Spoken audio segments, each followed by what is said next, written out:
प्रयास नगरी। इस रूट की सभी लाइनें प्रयासरत है।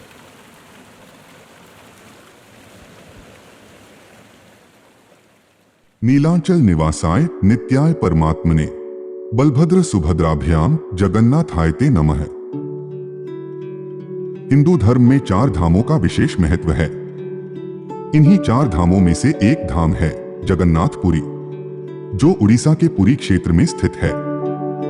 इस क्षेत्र को श्री क्षेत्र भी कहा जाता है। जगन्नाथ अर्थात जगत के नाथ। जगन्नाथ भगवान विष्णु के अवतार श्री कृष्ण के ही एक रूप हैं। इस धाम में प्रतिवर्ष एक विशाल रथ यात्रा का आयोजन होता है, जिसे जगन्नाथ रथ यात्रा कहते हैं। जगन्नाथ यात्रा का हिंदू धर्म में बहुत महत्व है। हिंदू पंचांग के अनुसार हर साल आषाढ़ मास की द्वितीय तिथि को ये रथ यात्रा शुरू होती है और शुक्ल पक्ष के 11वें दिन भगवान की वापसी के साथ इसका समापन होता है। इस यात्रा में लाखों भक्त शामिल होते हैं। लेकिन कोरोना महामारी की वजह से पिछले साल की तरह इस बार भी भक्तों को इस यात्रा में शामिल होने का अवसर नहीं मिल पाएगा। परंतु श्रद्धालु इस यात्रा का सीधा प्रसारण दूरदर्शन और YouTube लाइव पर देख सकते हैं और भगवान से अपनी मनोकामना मांग सकते हैं। वो जगत के स्वामी हैं, वो सर्वत्र हैं, वो सबकी अवश्य सुनेंगे। चलिए आज जानते हैं भगवान जगन्नाथ रथ यात्रा का पर्व क्यों मनाया जाता है एवं रथ यात्रा से जुड़े महत्व और कुछ खास बातें। रथ यात्रा की तैयारी हर वर्ष बसंत पंचमी से ही शुरू कर दी जाती है। भगवान जगन्नाथ जी की रथ यात्रा के लिए नीम के पवित्र पेड़ों की लकड़ियों से रथ तैयार किया जाता है। भगवान जगन्नाथ के पीले और लाल रंग के रथ में 16 पहिए होते हैं। इस यात्रा में भगवान जगन्नाथ अर्थात श्री कृष्ण के अलावा उनके भाई बलराम और बहन सुभद्रा के लिए 3 अलग अलग रथ निकाले जाते हैं। इनमें सबसे आगे बलराम का रथ चलता है, जिसे ताल ध्वज कहा जाता है। मध्य में सुभद्रा का रथ चलता है, जिसे दर्प दलन या पद्म रथ कहा जाता है। और सबसे अंत में भगवान जगन्नाथ का रथ चलता है, जिसे नंदी घोष कहा जाता है। रथ यात्रा पुरी के मंदिर से चलकर नगर भ्रमण करते हुए गुंडीचा मंदिर पहुंचती है। यहाँ भगवान जगन्नाथ बहन सुभद्रा और भाई बलराम के साथ 7 दिन तक विश्राम करते हैं। गुंडीचा मंदिर भगवान जगन्नाथ जी के मौसी का घर माना जाता है। अब जानते हैं कि रथ यात्रा क्यों मनाया जाता है। इस पर्व को मनाने के पीछे कुछ मान्यताएं हैं, जिनमें सबसे प्रचलित मान्यता है कि भगवान जगन्नाथ की बहन सुभद्रा जी ने एक बार जगन्नाथ जी से द्वारका दर्शन करने की इच्छा जाहिर की, जिस कारण भगवान ने सुभद्रा जी को रथ से भ्रमण करवाया था। तब से हर वर्ष इसी दिन जगन्नाथ यात्रा निकाली जाती है। रथ यात्रा की एक पुरानी कहानी के अनुसार ज्येष्ठ पूर्णिमा के दिन भगवान जगन्नाथ जी का जन्म हुआ था।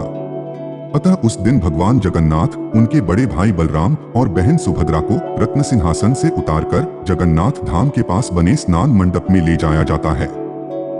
फिर 108 कलशों से उनका शाही स्नान होता है। इस वजह से भगवान जगन्नाथ जी को बुखार आ जाता है और वो बीमार पड़ जाते हैं। इसके बाद भगवान जगन्नाथ को एक विशेष स्थान में रखा जाता है, जिसे ओसर घर कहा जाता है। फिर 15 दिनों के बाद भगवान जगन्नाथ स्वस्थ होकर घर से निकलते हैं और भक्तों को दर्शन देते हैं। इसे नव यौवन नेत्र उत्सव भी कहा जाता है। इसके बाद आषाढ़ शुक्ल की द्वितीया को भगवान जगन्नाथ अपने बड़े भाई बलराम और बहन सुभद्रा के साथ रथ में सवार होकर नगर भ्रमण के लिए निकलते हैं। ये यात्रा ढोल नगाड़ों के साथ निकाली जाती है और भक्तगण रथ को खींचकर पुण्य लाभ अर्जित करते हैं। कहा जाता है कि जिन भक्तों को रथ यात्रा का रथ खींचने का सौभाग्य मिलता है, वे बहुत भाग्यवान माने जाते हैं। पौराणिक मान्यता के अनुसार रथ खींचने वालों की सभी मनोकामना पूर्ण होती है।